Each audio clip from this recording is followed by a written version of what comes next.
Welcome to the JD Remedy.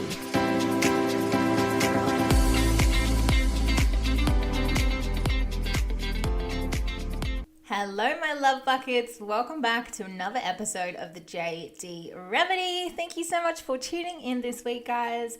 Okay, before we get into today's episode, I need to talk about, it's not a recommendation, it's a what the fuck happened. Okay, it's about Sex and the City, but it's not called Sex and the City. It's called And Just Like That. And you know what? It's ridiculous. It's okay past the first episode. You have to get past the first episode. But it's like, first of all, it's just weird without Samantha, right? Like, they didn't kill her off, but they might as well have. Obviously, spoilers. If you haven't watched it, then just skip this part. But I'm going to talk about it. The fact that I think they got so much shit when they first filmed Sex and the City, or like the reviews when they finally closed, a lot of people were saying, you know, it's an all-white cast, it's all female, like obviously the writers will do whatever they want, but I think they took that feedback and fucking vomited it all over this season. It's like every gender, every pronoun, every race, every sexuality, every spirituality, it's like they're trying really hard to cover every single base. And I'm all for inclusivity. Is that a word? Inclusivity? I'm all for being inclusive. I'm all for being inclusive. However, I think it's like, we get it. You're trying to keep up with the times. Like, we get it. They've jammed every single possibility of 2021 into like one episode. And I don't know, it was weird to watch. Also, you kill off Big in the first episode? Like, what? I think they had to do something dramatic, because if they didn't have that, I don't know what they would do with the storyline. I don't think people would be enticed enough to like watch it. But I think similar with Friends, like they didn't do any more filming, and the directors said it perfectly, because to film a reunion season, it would mean that we would have to undo all of the beautiful endings. And that is fucking spot on, nail on the head, because you know what? That's what they've done in Sex and the City. Big died. You know, Miranda and Steve don't have sex anymore. They feel like friends. I forgot the two gay guys' names, the ones that are married. They're divorced. It's like you've literally unwritten all the happy endings. And it's like, just let it die. Just let it finish. Now they're all older. And you know what? Miranda, the character, she is fucking beautiful. She's aged gracefully. She has grey hair, like no Botox, nothing. She looks beautiful. The other women, like I don't want to downgrade women, like do what you do you want to do to make yourself feel good, but it's like they're trying to prolong looking young, and it's like the movie's supposed to be set 40 years later, or however the fuck long it is, 20 years later. I have no concept of time, but you know what I'm trying to say? Like, just let it finish. And if you're not going to let it finish, be the age that you're supposed to be. Like, they still dress Carrie like a fucking 20-year-old running around New York City. She has like these long-ass blonde extensions. Like, she still dresses like a fucking 20-year-old. It's like...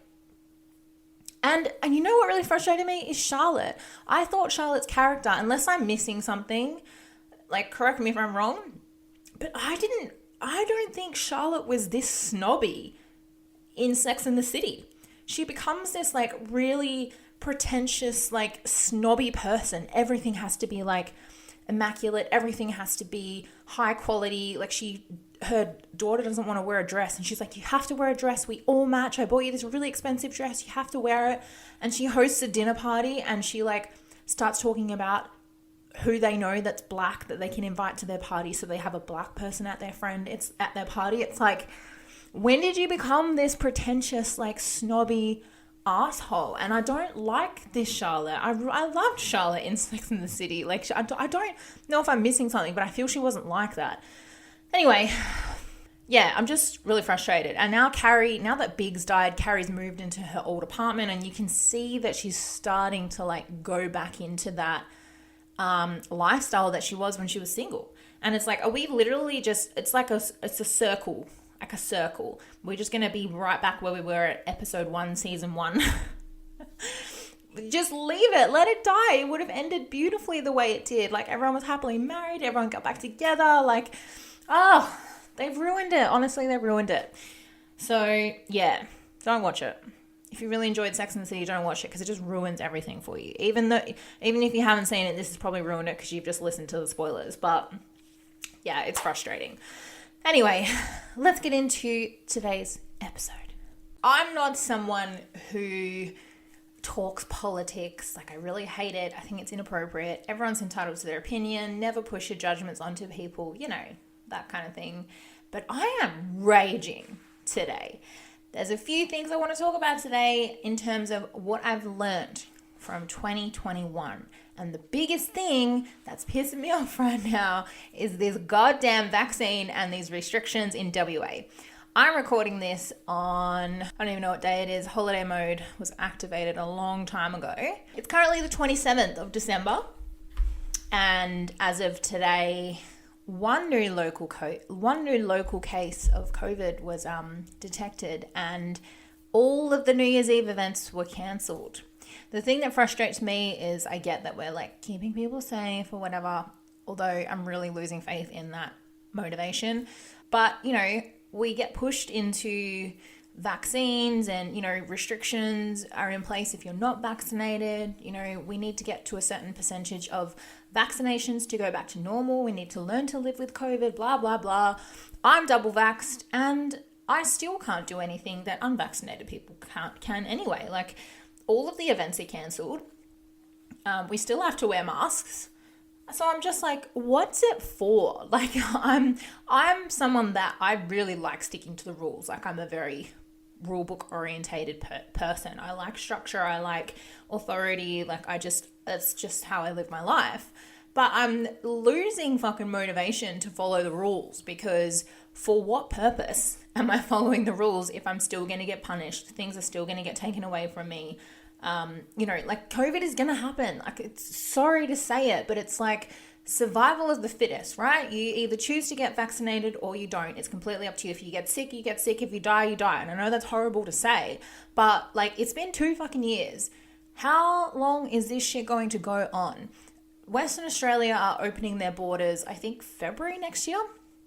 Like, if we lock down the whole fucking state and put all these rules in place just from one case, like, what do they expect is going to happen when we open the borders in February? Like, far out. And what's most frustrating to Western Australians right now is the horse races are still going ahead on New Year's. So still a large event with multiple people, but you can gamble. You can gamble on the horse races. Like, the casino is still open and the horse races are still open. So everyone's like, why the fuck are we putting so much positivity and ease of restrictions around gambling? Like, the whole music and arts and entertainment industry is suffering right now. I'm not sure if you'd still be able to see it by the time this comes out, but my Instagram story feed right now is just screenshots of every single event that's been cancelled, how many jobs were lost, how much money they put into these events, like nearly $800,000 to $1 million just to prepare for this event, and hiring staff and building stages, like permits, everything you can think of, like, to make New Year's Eve go ahead. And they have this guided checklist that they have to follow in terms of, you know, keeping everyone safe and following COVID restriction guidelines, and they have a checklist that they need, and everybody was within those perimeters and boundaries and poured all this money into it, hoping that they can go ahead, just for fucking Mark McGowan to be like, no, well, not anymore. It's just like, if we had a TAB fucking outlet at every festival, would we allowed to go ahead? If we can bet on something when we go to the festival, would you let us go ahead? It's just ridiculous. And I'm running high on emotions. Like, I think that's the only reason I'm talking about it. But, you know, it's unfair for people to say, you know, like, we've got it easier than the rest of the world and blah, blah, blah. It's like, yeah, but this is still people's livelihoods. Like, one side of it is everybody is losing their job in the industry. Everyone's lost a whole bunch of money. But, you know, for some people, for me as well, like, this was something to look forward to. We've had a rough fucking couple of years. Like, for me, my mental health, like, I look forward to these kind of events. Like, my happy place is music festivals. Like, I like to dress up. I like to meet new people. I want to dance. Like, just listening to music with a live stage and dancing in a mosh pit. Like, no one will understand unless you go how much joy that brings to people. Like, give people something to look forward to. And I just don't think it is necessary for people to take the piss out of people that are upset that the events are cancelled. Like, of course we're fucking upset. Like, when we go into lockdown and people give people shit for complaining that they can't get their hair done, and when people are dying around the world, like, yeah, true, but we are still entitled to get upset if we can't go to our hair appointment. Like, you don't know what that hair appointment means to someone. It's their confidence. It's, you know, the one thing that they do for themselves. Maybe they're going through a really fucking rough patch with their mental health or a divorce or something. Like, we shouldn't judge people for being upset that the things they love are being taken away from them.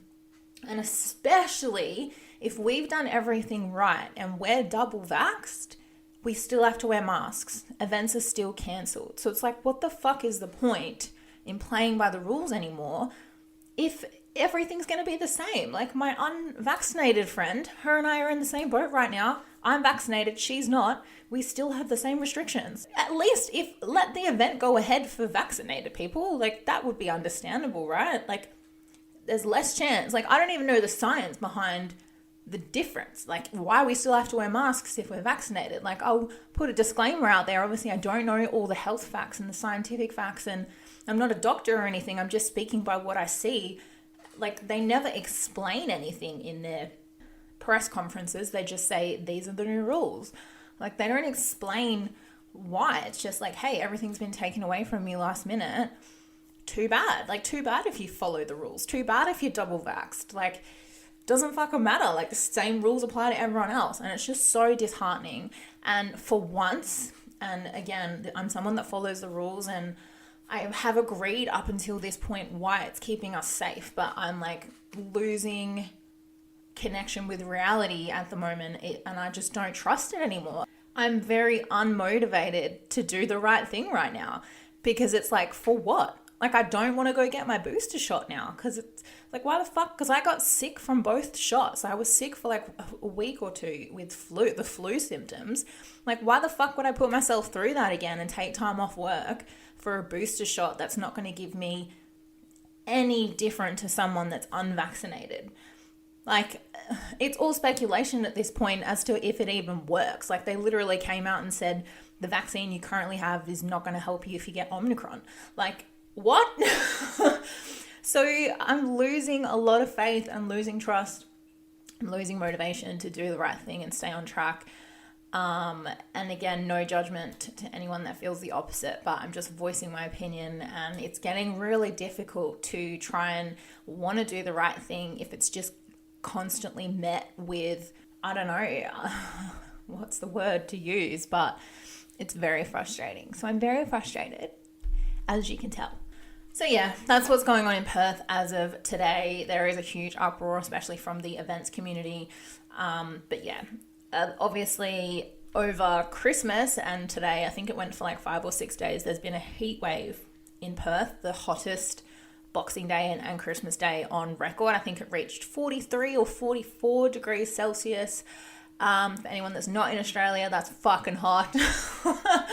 Literally, yeah, if you weren't inside in the aircon, you were outside in water. It was just so uncomfortably disgusting, like that kind of heat where you just couldn't breathe. So obviously all of the events were cancelled over Christmas and Boxing Day as well. So yeah, most of the people that I know were either inside in the aircon or outside in a pool. It was just too hot to even do anything. It's ridiculous. Global warming is real, people. Dave and Attenborough tried to warn us, okay? It's coming. So, yeah, 2 things right there that 2021 has taught me is I'm losing trust in the government, which some people are going to hear that and be like, really? You're only just realizing? Honestly, though, I just don't feel educated. I don't feel helped. I just kind of feel led on and like falsely misled and given incorrect information. So it's taught me to just not give a fuck anymore, because what's the point? The heat wave has taught me that global warming is real and it's fucking hot in WA. And aircon or pull for the win because it's just disgustingly hot. Moving on to my next lesson from 2021. More on mental health in general. You guys know, if you've been listening to me for a while or you watch my YouTube channel, you'll know I've been going through my own mental health challenges for the last couple of years, on and off, and, you know, seeing a psychologist, on medication, doing everything that I possibly can. You know, I'm in the right environments with the right support, the right people, and I felt like I was going in a really good direction, and then suddenly just kind of fell off the bandwagon and was super depressed again. And I was talking to my psychologist about it, and she said, you know, that's very normal. We put so much pressure on ourselves once we quote unquote label ourselves as I'm okay now or I'm doing really good. If you start telling people that you feel great or you feel really good, it's almost like you're very shocked when one day you don't feel really good, and you're almost embarrassed, or at least I was, to talk about it, because it's like, well, I've told all these people that I feel good and I'm doing well and I'm like going to therapy and I'm on medication, and then it's like I'm actually not doing okay, you know? So a lot of insights into what mental health is and what the journey looks like, and there's, you know, fucking twists and turns, and you just have to be ready for the road ahead, that you still are going to have really bad days. But when you do have those bad days, for me, the difference now between now and back then is I'm now aware of when I'm having the bad days, and I obviously have tools to help me through those bad days, which I've learned obviously through my programs and through my psych and stuff like that. That would be probably a big difference. And just having people around you that you can say, hey, I'm actually not doing well anymore. And just having close, trusted people with you that you can reach out to and talk to. My plan is to not be on medication long term. I actually tried to come off them because I was feeling good. And my doctor said no. I was like, but I don't want to be on them forever. And she said, yeah, well, if you come off them now, like, you'll just go back to where you were. You have to be on it for at least a year. And I'm like, oh, okay then. So yeah, that's what's going on with my medication. I do want to come off. I'm working really hard for my health at the moment. Coming into my next lesson, it's just about the human body and how we have no control over it. I have been getting lots of blood tests and health appointments and stuff lately, and found out, among other things, I was very low in iron. So I had my first iron infusion, but I also tested as insulin resistant, which means my body is like having way too many carbs apparently.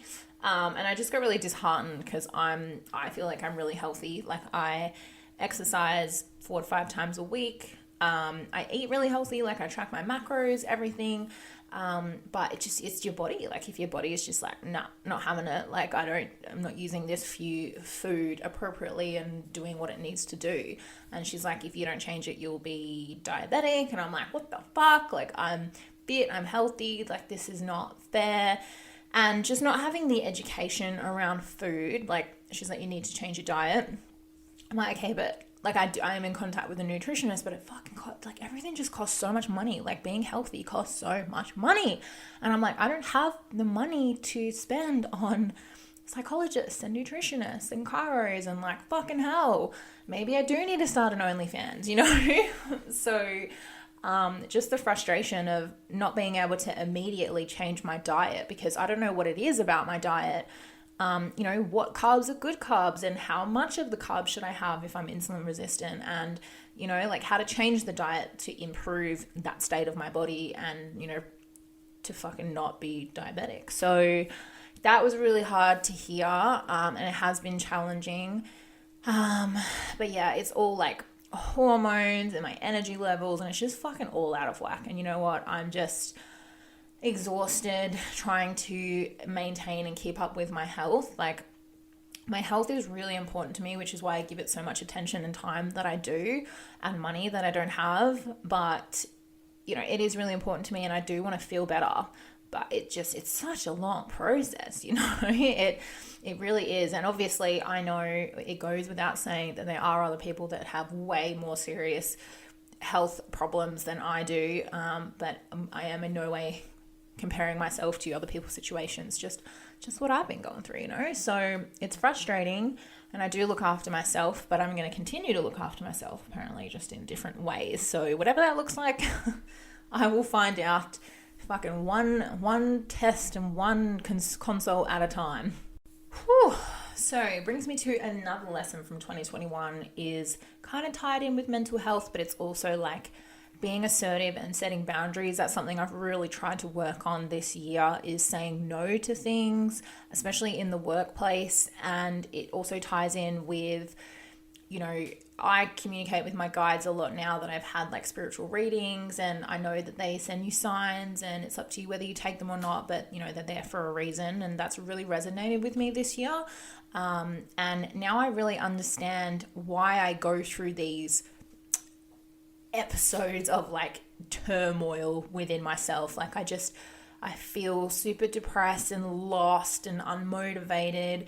It's happened at least 2 career choices I've had in the past, and I just think I'm lazy, but I think it's just like my gut and my guides and everything saying like, this is not your path. Like, you know, you want to be doing something else, like do it. And I get in these moods where I'm like, fuck, I just have this motivation to be doing something else other than what I'm doing. And I get really sad because then I go to a job the next day where I'm not doing that. I'm not like fulfilling the other option that I know I want to do. So I'm really learning, well, I have learned this year to really be in tune with my gut. Like, what is it saying? Even if it's a sacrifice to get there, like a down in pay, or you lose something, or, you know, short-term pain for long-term gain is what they say. But really my plan for next year would be to really be more in touch with my gut. You know, is what you're currently doing serving you? Is it your purpose? Like, does it make you want to get out of bed in the morning? And, you know, my guides have said to me, you have everything you need right now to make it happen. So don't be scared, you know, like, just fucking do it. And that's so right. Like, I have done so much learning and skill building to get me to this point where I can make a certain lifestyle for myself and, you know, create my own business and help other people in my business, not just in other people's businesses.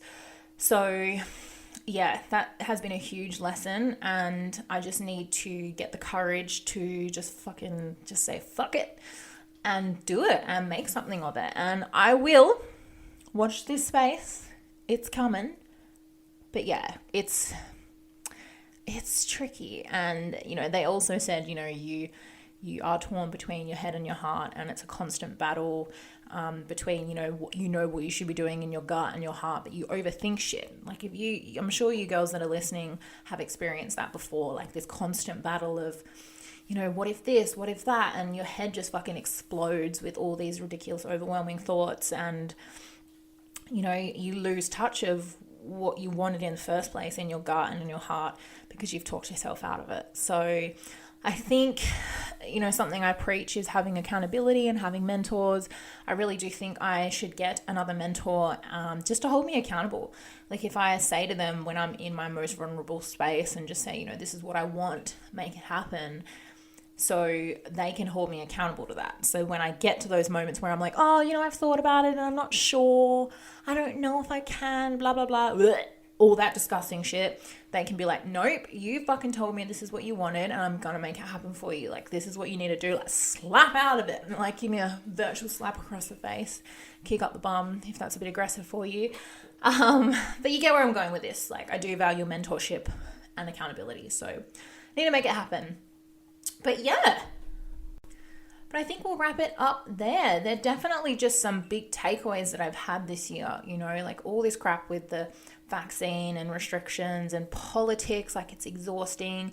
My health, physically, mentally, you know, boundaries, listening to your gut. Yeah, I think they're probably my biggest takeaways from the year, obviously encompassing every environment I've been in that's taught me that. But they're probably the biggest takeaways, and I will make changes next year, and I'll probably do an episode early in 2022 just like setting my intentions for the year. You know, I always say, and you've probably heard me say it on this podcast before or in one of my programs, you're more likely to do it if you tell people about it. So you guys are my accountability buddies. Just you wait, watch this space.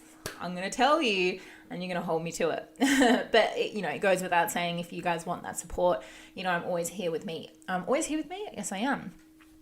I'm always here for you guys as well. Sorry, I'm sitting in a room with no aircon and I think it's like mushing my brain. I've literally got beads of sweat running down my face just to film this. So if I pass out or I can't breathe and then I pass out, it's because of the heat, okay? But yes, what I was saying is I am here for you guys. I'm going to keep the Facebook group going for the podcast. So if you guys want to set your intentions in there, fucking go nuts. If you guys want to say what the biggest thing you took away from this year was, go nuts. I want to hear about it. I want to know. Because I want to support you. And if there's anything you guys need, please tell me. I love connecting with you guys. God, I sound desperate now. I'm not though. Honestly, it just takes my soul to another level when I hear feedback from you guys. I got so many tags from Spotify wrap up for having my podcast in your top listened to podcast. So I really appreciate you guys. I love you so much. I love it when you message me and tell me what you got from the episode. So please do connect further with me. I absolutely love it. If you want to find me elsewhere on social media or you want to just connect, let's be friends, head to my Instagram page, which is Jade Delpup, JaYdeDelpup. I will leave that in the description of this episode. Everything you need is in there, in my link tree in the bio. My YouTube, the Facebook group, my Facebook, my business Instagram account, whatever you need. So reach out, say hi. I will see you guys in 2022. Bye!